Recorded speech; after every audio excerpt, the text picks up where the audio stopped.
মহাদেবের আরাধনা করার এক গুরুত্বপূর্ণ অঙ্গ হল শিবলিঙ্গে জল অর্পণ করা। শিবলিঙ্গে জল অর্পণ করে মহাদেবকে তুষ্ট করার চেষ্টা করেন শিব ভক্তরা, কিন্তু শিবলিঙ্গে জল অর্পণ করার কিছু বিশেষ নিয়ম আছে, চলুন জেনে নিই। সর্বদা উত্তর দিকে মুখ করে শিবলিঙ্গে জল অর্পণ করবেন। সোজা হয়ে দাঁড়িয়ে কখনো শিবলিঙ্গে জল অর্পণ করতে নেই, বসে বা সামান্য ঝুঁকে শিবলিঙ্গে জল অর্পণ করতে হয়। শিবলিঙ্গে জল নিবেদনের সময় ওম নমঃ শিবায় মন্ত্রটি জপ করুন। একসঙ্গে অনেকটা জল শিবলিঙ্গে ঢেলে দেবেন না, জল ধীরে ধীরে এবং অবিচ্ছিন্নভাবে ঢালা উচিত।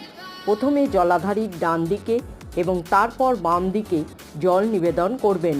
তামা, ব্রোঞ্জ বা রূপোর পাত্রে শিবলিঙ্গে জল নিবেদন করবেন। স্টিলের পাত্র দিয়ে কখনো শিবলিঙ্গে জল নিবেদন করবেন না।